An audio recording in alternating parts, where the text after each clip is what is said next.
Those who become are those who never settle. They know that there is always a better and greater version. Believers, in times of adversity, remember to anchor your faith in God's unwavering love and promises. Trust in His divine plan and find strength in His presence. May this message serve as a source of encouragement and reaffirm your unshakable relationship with Him. Remain blessed as you listen.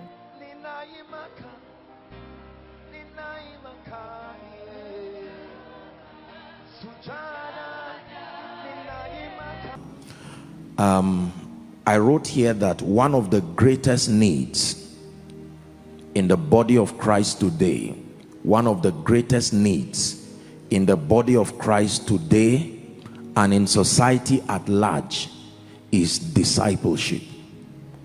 One of the greatest needs in the body of Christ today and by extension in society is the need for discipleship. What is discipleship? Methodical mentorship that leads people to become Christ-like and to become responsible. Discipleship.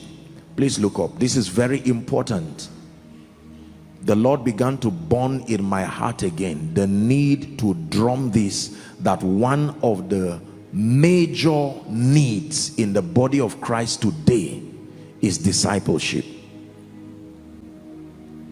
You see, when new converts or those who just get born again, if and when they are not discipled, eventually the gaps in their spiritual understanding and the fact that the flesh is so alive will make them easy prey for the devil to come into partnership with their unrenewed minds and cause a lot of trouble, first in the body of Christ and then by extension in society. Are we together? This is very, very important. When new converts are not discipled, they will eventually become problems, first to the church and then to the larger community. Let me tell you this, every national problem, please look up, every national problem was first a regional problem that was not managed properly. Every regional problem was once upon a time a family problem that was not managed effectively, and every family problem was once an individual problem. You see how nations are destroyed. So an individual who is not discipled creates trouble in a family that is not discipled, creates trouble in a society or a region that is not discipled. Eventually that individual will constitute a nuisance to not only family, not only society, but to the nation and even the continent at large. Most of the people today that trouble civilization, trouble the peace and tranquility of territories, all of them come from home, and they did not just evolve into troublemakers of all kinds. Individuals, when they are saved and their understanding is not so constructed, especially for believers, they may have given their lives to Christ, but we know that just giving your life to Christ, this is entry into the kingdom. Imagine with me, for instance, that a woman gives birth to a baby and throws the baby down. Most often than not, that child will most likely be a hooligan or will be a troublemaker eventually. Why? Because the opportunity to have proper parenting, upbringing is not there.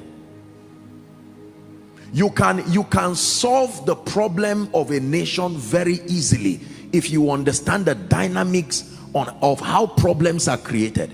They first start at an individual level, then if left unchecked and not dealt with, they graduate into problems in families. Then from families, when those individuals are now sent from those families, they become troubles to society, communities, and to regions. And if left unchecked, they will rise to become national people who multiply the same problem. And these are the kinds of conditions that demon spirits look for. They look for individuals with no platform for discipleship.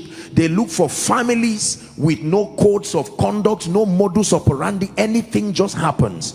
They look for territories that are lawless. They look for nations with no law. This is how people are destroyed. It is very easy to destroy a nation. It is very easy to destroy a family. It is very easy to destroy a territory. All you need to do is ignore discipleship at an individual level. Just let people do anything they want to do unchecked. For a while it will look like they know what they are doing, until you begin to see the damage to the family, to territory, to society, and to the nation. Are we together? So at the heart of transformation is discipleship. That is it. If we want to change this nation, we want to change Africa, we must obtain grace and wisdom from God to get back into the subject of methodical mentorship, discipleship. At least for a start, we can start with younger believers. This has been a mistake that most people have made, respectfully speaking, especially those in the mission field. We focus so much about soul winning, missions, and that is wonderful, but there is no system to manage these people when they are saved. At best, we just tell them, go to this church, and when they get to the church, if the church does not have a structure, a teaching priest to now begin to help those people, they are in trouble. Because when those people sit there, the flesh wants to find expression, and because there is no system to keep dealing with it, I tell you, eventually you are going to see all shades of trouble. The headache that the man of God will go through because of people that are saved and they just pile them into the church, no growth, no development. And this is how you keep having all this trouble everywhere. Are we blessed? This is not my sermon, or this is a burden. Let me just offload that one, then we'll get to the sermon for tonight.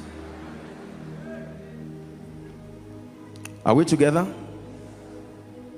Discipleship, therefore, is the foundation for true and lasting transformation in individuals, families, institutions, and nations. Let me repeat myself.